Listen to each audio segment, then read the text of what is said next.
we're involved in making a 3D printer.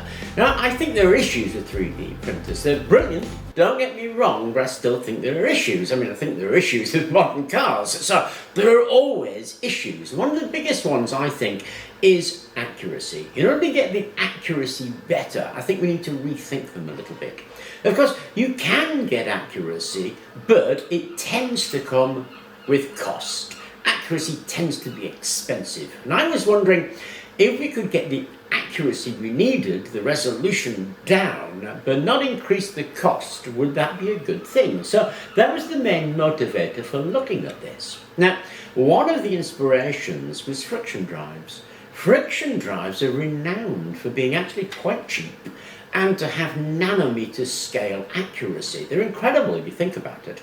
Now, they're not actually very efficient, and that's okay because we're not looking for efficiency. What we're looking for is accuracy against cost. And what inspired me was this thing, the hypercycloid drive. Like that, it was no use and led me to this thing called the Goodman mechanism, which is an adaptation of the hypercycloid drive. And of course, we took that as the basic inspiration and then moved to build this, which is a geared version of the drive that I'm thinking about in order to be able to build this new, accurate, cheap 3D printer. So that's the kind of path we took. Now, I say we because it's a community.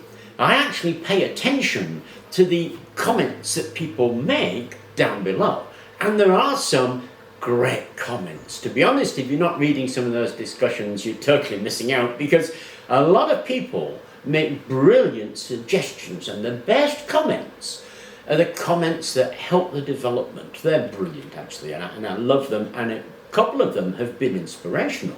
One, for instance, is this mechanism here based on gears. Now, the gears have backlash, and of course it led to the backlash-free worm gear drive that we did in a separate video. Now, the overall objective, of course, is not to use gears at all. We're going to use friction, but it doesn't matter. That kind of development helps everybody. And really, if you're thinking about comments, I think that's the kind of thing to be thinking about. It's about what the rest of the community can actually use. So although I value all comments, comments like "that'll never work" really don't help very much. Comments like "that'll never work because the arm's too flimsy" or "the gears have backlash," equally, that's not as helpful as it could be.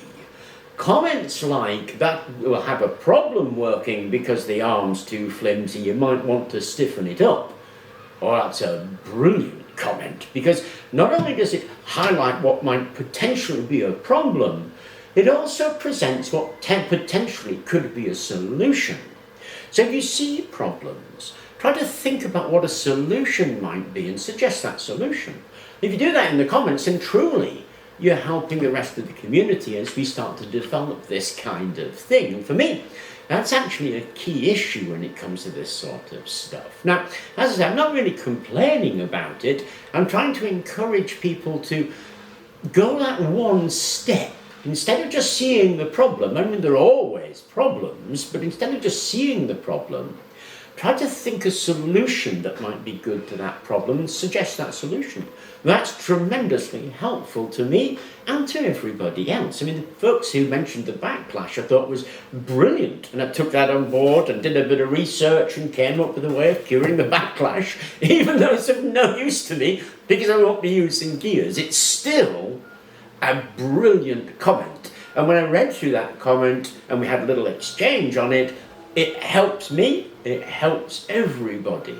And that's the whole point. Brilliant comments are comments that are designed to help the community. All comments are interesting, all comments can be useful, but brilliant comments are comments that do something along those lines. Now, of course, we've got this far with it, and I'm quite pleased with how it's going. I have absolutely no idea whether this will work or not. But to be honest, that's barely the point. The point of it is to think through a problem, approach that problem and try to design answers to it. Because it's not only making this that matters, it's that stages of how you design something to create to solve a problem you may have that is a skill in itself. It goes beyond the actual thing that you're making, because that's a process you can apply to anything at all. So when somebody is doing something where they're solving a problem for a specific design criteria and outline that, that becomes a roadmap for any problem you might actually be trying to resolve. So the big thing to do is not to see the mechanism as is, which is this, but try to understand the principles of the mechanism. And the principle here really is a Tussie couple. That's 2, 1, and that will always move in a straight line when it's arranged in a Tussie couple. So you can see the principle of something rather than just the design itself. You can carry that principle over to any other solution, because, believe it or not, that and that, in principle, are exactly the same thing, even though the design looks very much different. It isn't. So seeing the principle of what's going on is, again, another really important thing to take away when you're actually watching a video. So if you're watching a video, there are 2 things to take away from it, really. One is what's being demonstrated, the thing in itself, and the other is the principles behind it. What kind of problems are being solved and how they're being solved. So our problem was to reach every point on a plane. That can do it. So that is a possible answer. Not like that, because, the rod's too flimsy, the gears have backlash. So that, no. But that principle can be taken. If we take that principle, apply it here with friction drive, that's not too flimsy and there is no backlash.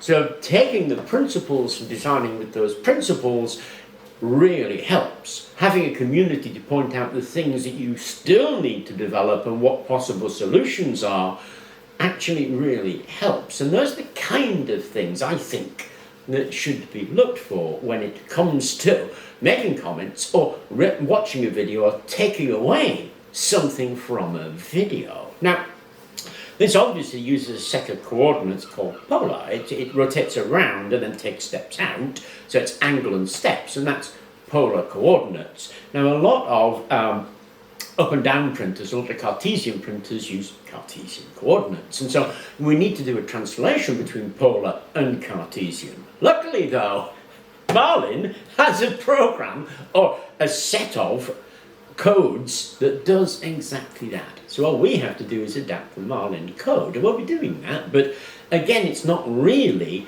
much of a challenge. So identify a problem, look for an answer, suggest the answer, fantastic.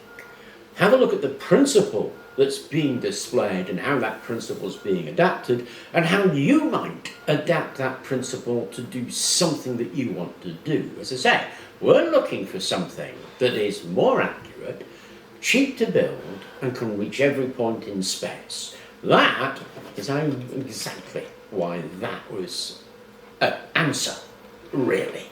Anyway, I hope you enjoyed this video. I hope it helped. Thank you very much for watching, and please do remember to like and subscribe.